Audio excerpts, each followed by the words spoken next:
الحمد لله الذي هدانا لهذا وما كنا لنهتدي لولا أن هدانا الله والصلاة والسلام على رسول الله محمد بن عبد الله وعلى آله حزب الله أما بعد فقد قال الله تعالى في كلامه العزيز بعد أعوذ بالله من الشيطان الرجيم بسم الله الرحمن الرحيم يا أيها الذين آمنوا اتقوا الله ولتنظر نفس ما قدمت لغد واتقوا الله إن الله خبير بما تعملون صدق الله العظيم.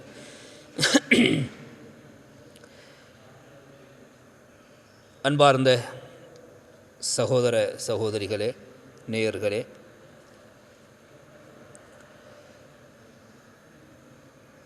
அல்லாஹ் சுப்ஹானஹு தஆலா எங்களோடு கொண்ட அன்பின் காரணத்தினால் வளமை போன்ற ஒரு ரமதானுக்கு நாம் ஒரு வித்தியாசமான முறையிலே இந்த முறை முகம் கொடுத்து கொண்டிருக்கிறோம். இந்த ரமதானுடைய பாக்கியத்தை அல்லாஹ் சுப்ஹானஹு தஆலா எங்களுக்கு தந்திருக்கிறான். இந்த ரமதானுடைய மாதம் எப்படி 2 பிறைகளுக்கு மத்தியிலே மட்டுப்படுத்தப்பட்டிருக்கிறதோ, அதாவது ரமதானுடைய தலைப்பிறை தென்பட்டதும் அந்த மாதம் ஆரம்பிக்கிறது, ஷவ்வாலுடைய மாதத்தின் தலைப்பிறை தென்பட்டதும் ரமதானுடைய மாதம் நிறைவு பெறுகிறது. இது மாதிரி தான் ஒவ்வொரு விடயத்திலேயும் அல்லாஹ் சுப்ஹானஹு தஆலா இந்த உலகத்தில் இருக்கக்கூடிய எல்லாவற்றுக்குமே ஒரு முடிவை வைத்திருக்கிறார்.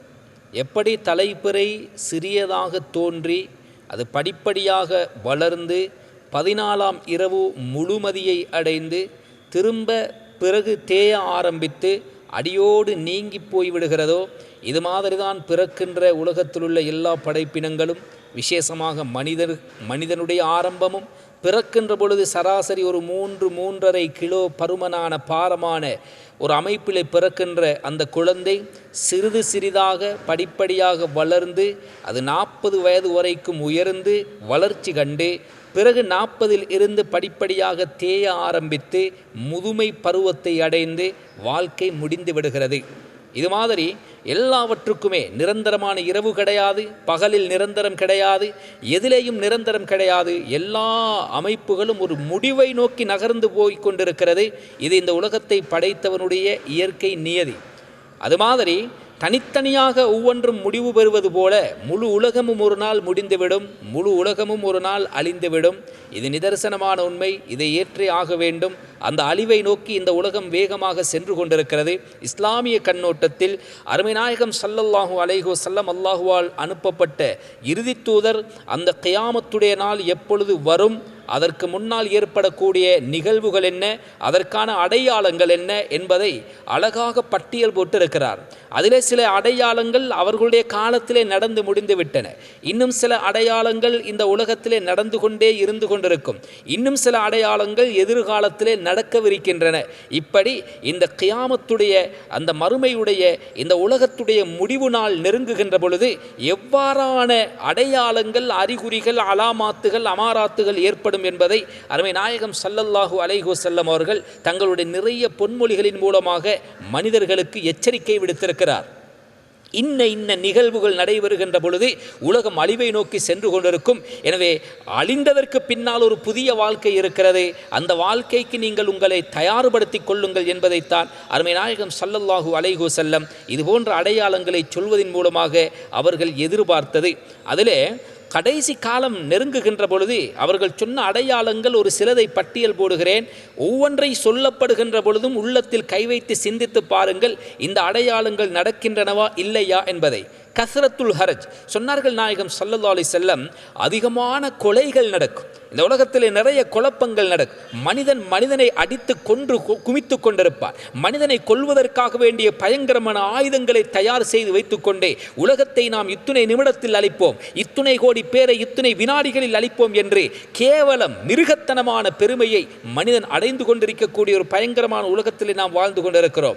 கோடிக்கணக்கான செலவுகளை செலவழித்து தன் சக மனித பிறவியை கொலை செய்வதற்காக வேண்டி ஆயுதம் கண்டுபிடிக்கின்ற ஒரு ஜீவன் இந்த உலகத்தில் இருக்குமாக இருந்தால் அது மனிதனாகத்தான் இருப்பார். அந்த மாதிரி இன்று உலகத்திலே கொலைகள் அதிகமாக நடந்து கொண்டிருக்கிறது. சொன்னார்கள் ஸல்லல்லாஹு அலைஹி வஸல்லம், கொலை செய்பவனுக்கு தெரியாது ஒருவனை கொலை செய்கின்ற பொழுது நான் ஏன் இவனை கொலை செய்கிறேன், கொலை செய்யப்படுபவனுக்கு தெரியாது என்னை யார் கொலை செய்தது, எதற்காக கொலை செய்தது என்று யோசித்து முடிவதற்கு முன்னாலே அவன் மடிந்து போய்விடுவான். இப்படி ஒரு காலம் நடக்கும் என்றார்கள் நாயகம் ஸல்லல்லாஹு அலைஹி வஸல்லம். அந்த காலத்தில் தான் நாம் இப்பொழுது வாழ்ந்து கொண்டிருக்கிறோம். இது உலக முடிவு நாள் நெருங்குகின்ற பொழுது ஏற்படுகின்ற அடையாளங்களில் ஒன்று. இன்னும் சொன்னார்கள், தியா உல் அமானா, நம்பிக்கை அப்படியே இல்லாமல் போய்விடும். நம்பிக்கை அடியோடு குழி தோண்டி அது மறைக்கப்பட்டு போய்விடும். எந்த ஒரு நேர்மையான நம்பிக்கையாளரையும் காண முடியாத அளவுக்கு ஒரு ஊரை குறிப்பிட்டு அந்த ஊரிலே இன்ன நபர் மிகவும் நம்பிக்கையாக வியாபாரம் செய்யக்கூடியவர் என்று விரல் நீட்டி காட்டுகின்ற அளவுக்கு, சுட்டி காட்டப்படுகின்ற அளவுக்கு நம்பிக்கையாளர்கள் குறைந்து விடுவார்கள் என்றார்கள் நாயகம் ஸல்லல்லாஹு அலைஹி வஸல்லம். எங்கு பார்த்தாலும் துரோகங்களும், எங்கு பார்த்தாலும் மோசடிகளும், எங்கு பார்த்தாலும் ஏமாற்றங்களும், எங்கு பார்த்தாலும் துரோகங்களும் நடந்து கொண்டிருக்கக்கூடிய ஒரு பயங்கரமான ஒரு நிலை உருவாகும் இந்த உலக நாள் நெருங்குகின்ற பொழுது. இன்னும் சொன்னார்கள் நாயகம் ஸல்லல்லாஹு அலைஹி வஸல்லம், அன் தலிதல் அமத்து ரப்பதஹா, நிறைய சொல்லிக் கொண்டு வந்து ஒரு இடத்திலே சொன்னார்கள், ஆக மோசமான ஒரு நிகழ்வு நடைபெறும்.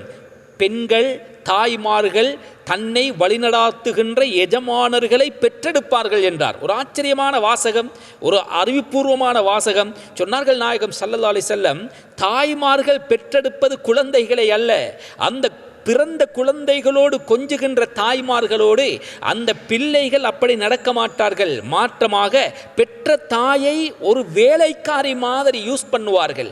பெற்ற தாயை தனக்கு பணிவிடை செய்பவளாக, ஒரு ஹாதிமாவாக, ஒரு பணியாளராக அவர்கள் பயன்படுத்துவார்கள். அப்படியான பிள்ளைகளை பெற்றெடுக்கக்கூடிய தாய்மார்கள் அந்த காலத்திலே உருவாகுவார்கள் என்று அதிகமான இடங்களில் நாம் பார்க்கிறோம். முதியோர் இல்லங்கள் நிறைந்து வழிந்து கொண்டிருக்கின்றன.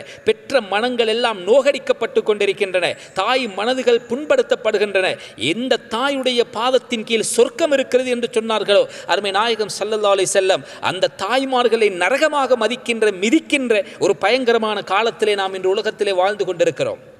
அதிகமான பெற்றோர்கள் வயது முதிர்வை அடைந்ததற்கு பின்னால் அவர்கள் ஏதோ விரும்பியோ விரும்பாமலோ ஒரு நிர்பந்தத்திற்குள்ளாக்கப்படுகிறார்கள். தான் பெற்ற பிள்ளைகளிடத்தில் அவர்கள் தஞ்சமடைகிறார்கள். அந்த நேரத்திலே அவர்களுக்கு ஒரு குற்ற உணர்வு இருக்கிறது. என்னுடைய பிள்ளைக்கு நான் பாரமாகி விடுவேனோ, என்னுடைய பிள்ளைகளுக்கு நான் பாரமாக சுமையாக மாறி விடுவேனோ, எனவே என்னமாவது நான் என்னால் செய்ய வேண்டுமே. அவர்கள் முடியாத பொழுதெல்லாம் பாடசாலைக்கு பிள்ளைகளை கூட்டிக் கொண்டு வருவதற்கும் போவதற்கும் ஒரு தூரம் 100 மீட்டர் நடக்க முடியாதவர்கள் கிலோமீட்டர் கணக்கு நடக்கிறார்கள். இந்த வேலையை செய்யாவிட்டால் என்னுடைய பிள்ளை என்னை துரத்தி விடுவானோ, என்னை அடித்து விடுவானோ, என்னை ஏசி விடுவானோ, ஏளனமாக பேசி விடுவானோ என்று பயப்படுகின்ற அளவுக்கு இந்த பெற்றோர்கள் இருக்கின்ற ஒரு மோசமான ஒரு நிலையை நாம் காணுகிறோமே. இதை முஹம்மது ஸல்லல்லாஹு அலைஹி வஸல்லம் அவர்கள் ஆரம்பத்திலே சொன்னார். பிள்ளைகள் பெற்றவர்களை வேலைக்காரர்கள் மாதிரி பயன்படுத்துவார்கள். அடுத்தது சொன்னார்கள், துஹூருன் நிசா அல் காசியாத் அல் ஆரியாத், அதிகமான பெண்கள் தங்களுடைய அழகுகளை, தங்களுடைய அங்கங்களை தன்னுடைய கணவனுக்கு தவிர பிற ஆடவர்களுக்கு காட்டக்கூடாத அமைப்பிலே அழகாக அல்லாஹ்வால் படைக்கப்பட்டிருக்கின்ற, அல்லாஹ் படைத்திருக்கின்ற இந்த பெண்மணிகள் அவர்கள் ஆடை அணிந்தும் ஆடை அணியாதவர்களாக, நிர்வாணிகளாக இந்த உலகத்திலே வலம் வர ஆரம்பித்து விடுவார்கள். அதிகமான பெண்களுடைய நடமாட்டங்கள் ஆண்களை வழிகெடுக்கக்கூடிய விதத்திலே இருக்கும். இதுவும் இது இன்று உலகம் பார்க்கின்ற ஒரு கசப்பான உண்மை. எல்லாவற்றுக்கும் விளம்பர பொருளாக பெண்களை பயன்படுத்துகிறார்கள். எல்லாவற்றுக்கும் வாகனத்தை ஓட்டிச் செல்வதற்காக பயன்படுத்துகின்ற அந்த ரப்பர் டயருக்கு கூட விளம்பரத்திற்கு அங்கு வரக்கூடிய ஒரு பெண்மணியாகத்தான் இருக்கக்கூடிய ஒரு மோசமான காலத்திலே நாம் வாழ்ந்து கொண்டிருக்கிறோம்.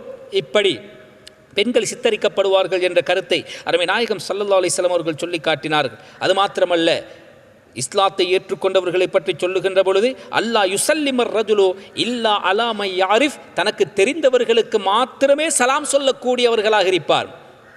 யார் யாரை பார்த்தாலும் முகமன் தெரிவித்து அந்த பரஸ்பர அன்பை பரிமாறிக்கொள்ள மாட்டார். தெரிந்தவர்களோடு மட்டும் கதைப்பார்கள், தெரிந்தவர்களுக்கு மட்டும் முகமன் சொல்லுவார், தெரிந்தவர்களுக்கு மட்டும் சலாம் சொல்லுவார்கள். அடுத்தவர்கள் ஒரு பொருட்டாகவே மதிக்க மாட்டார்கள் என்ற கருத்தை அருமை நாயகம் ஸல்லல்லாஹு அலைஹி வஸல்லம் அவர்கள் சொன்னதும் இன்று எங்களுடைய கண்முன்னால் நடந்து கொண்டுதான் இருக்கிறது. வஃபுஷுவு திஜாரா ஹத்தா துஈனல் மர்அத்து ஸௌஜஹா அலத் திஜாரா. வியாபாரங்கள் அதிகரிக்கும், வியாபார ஸ்தலங்கள் அதிகரிக்கும், வியாபாரத்திலே சந்தை மார்க்கெட்டுகள் மிகவும் நெருக்கமாக அதிகமான கடை தெருக்கள் உருவாகும். எந்த அளவுக்கென்றால் அந்த வியாபாரத்திலே மனைவிமார்கள் தன்னுடைய கணவன்மார்களோடு சேர்ந்து அவர்களுக்கு உதவி செய்யும் முகமாக அந்த வியாபார ஸ்தலங்களிலே அவர்கள் இருந்து செயல்படுகின்ற அளவுக்கு வியாபாரிகளும் வியாபார ஸ்தலங்களும் அதிகரிக்கும் என்றார்கள் அருமை நாயகம் ஸல்லல்லாஹு அலைஹி வஸல்லம். அதையும் நாம் இன்று உலகத்திலே பார்த்து கொண்டுதான் இருக்கிறோம். இதையும் நாம் இதற்கு முகம் கொடுத்து கொண்டுதான் இருக்கிறோம். கத்திஅத்துர் ரஹம் சொன்னார்கள், உறவு முறைகள் எல்லாம் அப்படியே சிதறி போகும், அவர்களுடைய ஒற்றுமை சீர்குலைந்து போகும். அந்த உறவு முறைகளில் ஒரு அந்நியோன்யம் இருக்காது, தூரமாகி விடுவார்கள். ஏதோ கண்ட கேட்டதற்காக வேண்டி கதைப்பார்கள், சிரிப்பார்கள். ஒரு நிகழ்வு என்றால், ஒரு திருமண வைபவம் என்றால் ஏதோ அந்த மண்டபத்துக்கு போவார்கள், சாப்பிடுவார்கள், வருவார்கள். தன்னோடு போகின்ற குழந்தைக்கு தெரியாது நான் என்னுடைய தகப்பனுடைய யாருடைய உறவினருடைய வீட்டு திருமணத்திற்கு வந்திருக்கிறேன், எதற்காக வந்திருக்கிறேன், யாருக்கு திருமணம் நடக்கிறது, என்ன நடக்கிறது, ஒன்றுமே தெரியாமல் உறவு முறைகள் தூரமாகி விடுவார்கள். அவர்களுக்குள்ளே நிறைய மனக்கசப்புகள் தோன்றிவிடும். அது மாத்திரமல்ல, வசூஉல் முஜாவரா, அக்கம் பக்கத்தில் உள்ள அயலவர்கள் ஒற்றுமையாக இருக்க மாட்டார். எல்லோருடைய உள்ளங்களும் கெட்டு போயிருக்கும். எப்பொழுது பார்த்தாலும் அடுத்த வீட்டுக்காரனை நினைத்து பயந்து கொண்டே இருக்கக்கூடிய ஒரு சூழ்நிலை உருவாகும். இதுவெல்லாம் கியாமத்துடைய நாள், உலக முடிவு நாள் நெருங்குகின்ற பொழுதே இந்த உலகத்திலே நடைபெறப் போகின்ற சின்ன சின்ன அடையாளங்கள் என்று 1400 ஆண்டுகளுக்கு முன்னாலே அருமை நாயகம் ஸல்லல்லாஹு அலைஹி வஸல்லம் அவர்களால் முன்மொழியப்பட்டவைகள். யுஹவ்வனுல் அமீன் வயுக்தமனுல் ஹாயின். துரோகிகள் நம்பப்படுவார்கள். துரோகிகள் இந்த சமூக துரோகிகளை சமூகம் நம்பும். ஆனால் நம்பிக்கையாளர்களுக்கு இடம் இருக்காது, நேர்மையானவர்களுக்கு இடம் இருக்காது, நியாயமானவர்களுக்கு இடம் இருக்காது. அப்படியான ஒரு காலம் வரும். உலக முடிவு நாள் நெருங்குகின்ற பொழுதே இன்னும் ஒரு சத்தியத்தை சொன்னார்கள். திருமணம் முடித்ததற்கு பின்னால் ஒரு மனிதன், ஒரு ஆண்மகன் தான் திருமணம் முடித்த மனைவியுடைய சொல்லுக்கு கட்டுப்படக்கூடியவனாக, முழுக்க முழுக்க வழிபடக்கூடியவனாக ஆகிவிடுவான். நல்ல விடயங்களுக்கு வழிபடுவதல்ல இங்க பிரச்சனை, மோசமான விடயங்கள். எந்த அளவுக்கென்றால் இந்த வழிபாடு எந்த அளவு தூரம் போகும் என்றால், தன்னை பெற்ற தாயை கூட துச்சமாக மதிப்பான். அந்த தாயுடைய மனசு நோகும்படி செயல்படுவான். தாய்க்கு ஒரு 100 ரூபாய் மருந்து மாத்திரை வாங்க கொடுப்பதற்கும் மனைவியிடத்திலே அனுமதி கேட்கின்ற அளவுக்கு அந்த தாய் மனதை புண்படுத்திவிட்டு மனைவியுடைய சந்தோஷமே என்னுடைய சந்தோஷம் என்று செயல்படுகின்ற அளவுக்கு இந்த உலகத்திலே வாழுகின்ற ஆண்கள் உருவாகுவார்கள். இது உலக முடிவுடைய அடையாளம் என்றார்கள். இதை பற்றி பேசுவதாக இருந்தால் தனி தலைப்பிலே பேச வேண்டும். மேலோட்டமாக சுட்டி காட்டிக்கொண்டே செல்கிறேன். இதன் விளைவு இன்று நிறைய முதியோர் இல்லங்களை நாம் பார்த்து கொண்டிருக்கிறோம். பெற்ற தாயை சுமையாக நிறைக்கின்ற அந்த அந்த பாக்கியத்தை பாரமாக நினைக்கின்ற ஒரு உலகத்திலே நாம் இன்று உலகத்திலே வாழ்ந்து கொண்டிருக்கிறோம். இதுவெல்லாம் முஹம்மது ஸல்லல்லாஹு அலைஹி வஸல்லம் அவர்களால் முன்மொழியப்பட்டது. வஅதுனா ஸதீகஹு, எந்த சந்தர்ப்பத்திலேயும் தங்களுடைய நண்பர்களை பக்கத்திலே வைத்துக் கொள்வார்கள், அவர்களுக்கு மதிப்பு செய்வார்கள், மரியாதை கொடுப்பார்கள், அவர்களுடைய பேச்சை கேட்பார்கள். வஅக்ஸா அபாஹு, தன்னை பெறுவதற்கு தான் பிறப்பதற்கு காரணமாக இருந்த தன்னுடைய தந்தையை தூரமாக்கி விடுவார். அவர்களோடு எந்த தொடர்பும் இருக்காது. அவர்களோடு கதைப்பதையே விரும்ப மாட்டார்கள். அவர்களுடைய புத்திமதியை விரும்ப மாட்டார்கள். அவர்களை தூரமாக ஒரு தள்ளி வைத்தே அவர்கள் செயல்படுவார்கள். அப்படியான பிள்ளைகள் அந்த காலத்தில் உருவாகுவார்கள் என்ற கருத்தையும் அருமை நாயகம் ஸல்லல்லாஹு அலைஹி வஸல்லம் அவர்கள் சொன்னார்கள். அது மாத்திரமல்ல, வஉக்ரிமர் ரஜுலு மகாஃபத ஷர்ரிஹி, இந்த உலகத்திலே மக்களால் சில பேர் மதிக்கப்படுவார். எதற்காக மதிக்கப்படுவதற்கான எந்த தகுதியும் அருகதையும் அவர்களிடத்தில் இருக்காது. இவனை நான் மதிக்காவிட்டால் இவன் ஏதாவது தீங்கு செய்து விடுவானோ என்று பயந்து அந்த மனிதனை மதிப்பார்கள், அவனுக்கு மதிப்பு கொடுப்பார்கள். இவனுக்கு திருமண வைபவத்திற்கு அழைப்பு கொடுக்காவிட்டால் இவனால் ஏதாவது தீங்கு வருமோ என்று பயந்து அழைப்பு கொடுப்பார்கள். இந்த பாடசாலையுடைய ஆரம்ப விழாவுக்கு இவருக்கு அழைப்பு கொடுக்காவிட்டால் இவர் ஏதாவது வில்லங்கமாக செயல்படுவாரோ என்ற பயத்தின் காரணத்தினால் அழைப்பு கொடுப்பார்கள். இதுவெல்லாம் இன்று உலகத்தில் நடைபெறுகிறது. இதெல்லாம் இதையெல்லாம் முஹம்மது ஸல்லல்லாஹு அலைஹி வஸல்லம் அவர்கள் 1400 ஆண்டுகளுக்கு முன்னால் சொல்லி காட்டினார்கள். இசை கருவிகளும் ஆபாசமாக நடனமாடி அடுத்தவர்களுடைய உள்ளங்களில் கிளர்ச்சியை ஏற்படுத்தக்கூடிய பெண்களுடைய நடனங்களும் அதிகரிக்கும் என்ற கருத்தை அருமை நாயகம் ஸல்லல்லாஹு அலைஹி வஸல்லம் சொன்னார்கள். அதையும் நாம் இன்று உலகத்திலே கண்டுகொண்டுதான் வருகிறோம். கண்ணியமாக, மரியாதையாக, மதிப்பாக வீட்டில் இருக்க வேண்டிய பெண்கள் எல்லாம் காட்சி பொருளாக அடுத்தவர்களுடைய இச்சையை தூண்டுகின்ற விதமாக அசைக்கப்படுகின்ற ஆட்டம் போட்டு அடுத்தவர்களை மகிழ்விக்கக்கூடிய ஒரு நிலையிலே நாம் வாழ்ந்து கொண்டிருக்கிறோம். வசுரிபத்தில் ஹுமூர், சாராயங்கள் சர்வ சாதாரணமாக அதை பருகக்கூடிய ஒரு காலம் வரும். கண்ட இடங்களிலெல்லாம் பார்கள், கண்ட இடங்களிலெல்லாம் மதுச்சாலைகள் எல்லாம் திறந்து கொண்டிருக்கின்ற இந்த காலம், இதுவெல்லாம் கியாமத்துடைய உலக முடிவுடைய அடையாளங்களில் ஒன்று. வதுஹூருல் கலம், இன்னும் ஒன்றையும் சொன்னார்கள். தடியெடுத்தவன் எல்லாம் வேட்டைக்காரனாக மாறுவது மாதிரி பேனாவுடைய எழுத்துடைய இந்த பரப்புதல் அதிகமாகிவிடும். அதிகமாக இந்த எழுத்து அதாவது இன்று நாம் பார்க்கிறோம், கண்டவர்கள் எல்லாம் மெசேஜ் போடுகின்ற அளவுக்கு, கண்டவர்கள் எல்லாம் தங்களுடைய கருத்துக்களை தெரிவிக்கின்ற அளவுக்கு சாதனங்கள் நிறைந்திருக்கின்றனவே, தொலைத்தொடர்பு சாதனங்கள் மலிந்திருக்கின்றனவே. இதையும் கூட ஒரு கட்டத்தில் அருமை நாயகம் ஸல்லல்லாஹு அலைஹி வஸல்லம் அவர்கள் சொல்லியிருக்கிறார்கள். அதையும் நாம் பார்த்து கொண்டுதான் வருகிறோம். வமௌத்துல் ஃபஜா, இன்னும் சொன்னால் திடீர் என்று மரணிப்பார். வயது வித்தியாசமே இருக்காது. மரணிக்கின்ற வயது, தள்ளாடுகின்ற வயது, முதுமை பருவம் வருவதற்குள்ளாலே எந்த காரணம் இல்லாமல் திடீரென்று மரணிப்பார்கள். நேர்த்துதானே என்னோடு பேசிக் கொண்டிருந்தார், முந்த நாள் தானே அவரை நான் சந்தித்தேன், இப்படி இருந்தவர் போய் சேருவார் என்று நான் கொஞ்சமும் நினைக்கவில்லை என்று நாம் சொல்லுகிறோமே. திடீர் மரணங்கள் அதிகரிக்கும் என்றார்கள். அதுவும் இன்று உலகத்திலே நடந்து கொண்டுதான் இருக்கிறது. விபச்சாரம் அதிகரிக்கும் என்றார்கள். அதுவும் இந்த உலகத்திலே நடந்து கொண்டிருக்கிறது. கியாமத்துடைய நாள், இறுதி நாள் நெருங்குகின்ற பொழுது வயகில்லுர் ரிஜா வயக்ஸுருன் நிசா, ஆண்களுடைய விகிதம் குறையும், பெண்களுடைய விகிதம் அதிகரிக்கும். இன்று நிறைய யுத்தங்களின் மூலமாக அதிகமான ஆண்கள் இறப்பை அடைந்து கொண்டிருக்கிறார்கள். பெரும்பாலும் ஒரு குடும்பத்தை எடுத்துக்கொண்டால் தாய் இறப்பதற்கு முன்னால் பெரும்பாலும் அதிகமாக தந்தைமார்கள் இறப்பதை நாம் பார்க்கிறோம். ஒரு பிறப்பு விகிதத்தை எடுத்துக்கொண்டால் ஆண் பிள்ளைகள் பிறப்பதை விட அதிகமான பெண் பிள்ளைகளுடைய பிறப்பை நாம் கண்டு கொண்டிருக்கிறோம். இது எந்த அளவு தூரம் போகும் என்றால் ஹத்தா யகூன லிஹம்ஸீன இம்ராத்தின் கையிமுன் வாஹித், ஒரு ஆணுக்கு 50 பெண்கள் என்ற அளவுக்கு இந்த வீழ்ச்சி உயர்ந்து கொண்டே போகும். பெண்களுடைய வீழ்ச்சி அதிகரித்துக் கொண்டே, பெண்களுடைய விகிதம் அதிகரித்துக் கொண்டே போகும். ஆண்கள் குறைந்து கொண்டே போவார்கள். அப்படியான ஒரு காலம் நெருங்கும். இன்று நிறைய தொழில் அமைப்புகளிலேயும் கடைகளுக்கு போனாலும் நிறைய இடங்களிலே அதிகமான பெண்களுடைய நடமாட்டத்தை பார்க்கின்ற ஒரு காலத்திலே நாம் வாழ்ந்து கொண்டிருக்கிறோம்.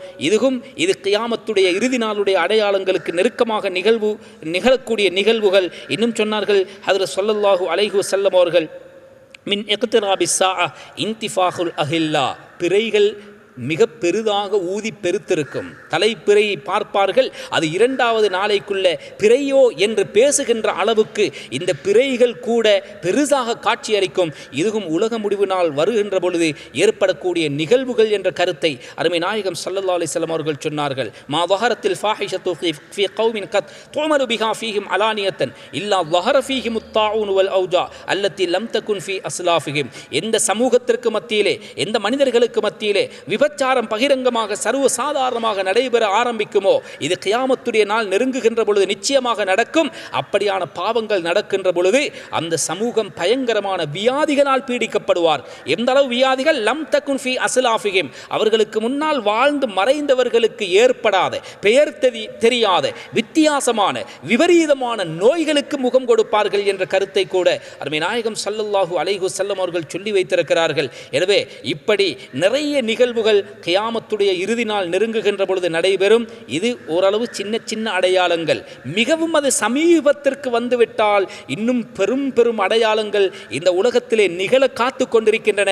இதை நான் சொல்லவில்லை, தீர்க்கதரிசியாக அல்லாஹுவால் அனுப்பப்பட்ட இறுதி தூதர் முஹம்மது ஸல்லல்லாஹு அலைஹி வஸல்லம் சொன்னார்கள், நிச்சயமாக ஒரு நாள் திடீரென்று இந்த சூரியன் மேற்கிலே உதிக்கும்.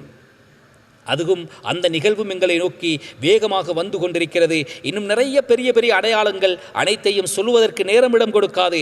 இன்னும் ஒரு சந்தர்ப்பம் கிடைத்தால் இன்ஷா அல்லாஹ் அதை பற்றி நாம் அலசி ஆராய்வோம். எனவே நடைபெறுகின்ற நிகழ்வுகளை பார்க்கின்ற பொழுது இந்த உலகம் வேகமாக அழிவை நோக்கி சென்று கொண்டிருக்கிறது. உலகம் நிரந்தரமானதல்ல, இது சுக்குநூறாக்கப்படும். அல் குர்ஆனுடைய நிறைய வசனங்கள் இதை பேசுகின்றன. வானம் வெடித்து விடும், பூமி பிளந்து விடும், மலைகள் பஞ்சு மாதிரி பறக்கும், சூரியன் சந்திரன் நட்சத்திரங்கள் உதிர்ந்து விடும், கடல் கடல் நெருப்பெடுக்கும். இந்த நிகழ்வுகள் எல்லாம் நடக்கிறது. இதையெல்லாம் வைத்துதான் மேற்கத்திய நாடுகளில் உலக முடிவு நாள் என்று திரைப்படங்களை கூட அவர்களுடைய கற்பனைக்கு எட்டிய மாதிரி எடுத்துக்கொண்டிருக்கிறார்கள். எது எப்படியோ இந்த உலகம் அழிவை நோக்கி சென்று கொண்டிருக்கிறது. நிச்சயமாக சத்தியமாக ஒரு நாள் அழியும். அழிந்ததற்கு பின்னால் நாங்கள் திரும்ப உயிர் கொடுத்து எழுப்பப்படுவோம். இந்த உலகத்திலே மனித தன்மையோடு இறைவனை படைத்த இறைவனை வணங்கி வழிபட்டு நல்ல அமைப்பில் யாரெல்லாம் தன்னுடைய வாழ்க்கையை அமைத்து கொண்டார்களோ, கழித்து முடித்தார்களோ, நிச்சயமாக மறுலோக வாழ்க்கையில் இவர்களுக்கு சுவர்க்கம் காத்து கொண்டிருக்கிறது. மாற்றமாக வாழ்ந்தவர்கள் பயங்கரமான வேதனைக்கு முகம் கொடுக்க வேண்டி வரும். எனவே அருமை நாயகம் ஸல்லல்லாஹு அலைஹி வஸல்லம் அவர்கள் சொன்ன இந்த அடையாளங்களை மனதிலே வைத்து மௌத்துக்கு பின்னால் உள்ள வாழ்க்கைக்கு நாம் அதிசீக்கிரமாக இப்பொழுதிலிருந்தே தயாரிப்பிலே ஈடுபட நாம் அனைவர்களும் உறுதி கொள்வோமாக. அல்லாஹ் சுப்ஹானஹு வ தஆலா அதற்காக நம் அனைவர்களுக்கும் அருள் புரிவானாக. வஆகிர் தஅவானா அனில் ஹம்துலில்லாஹி ரப்பில் ஆலமீன். வஸ்ஸலாமு அலைக்கும் வரஹ்மத்துல்லாஹி வபரகாத்துஹு.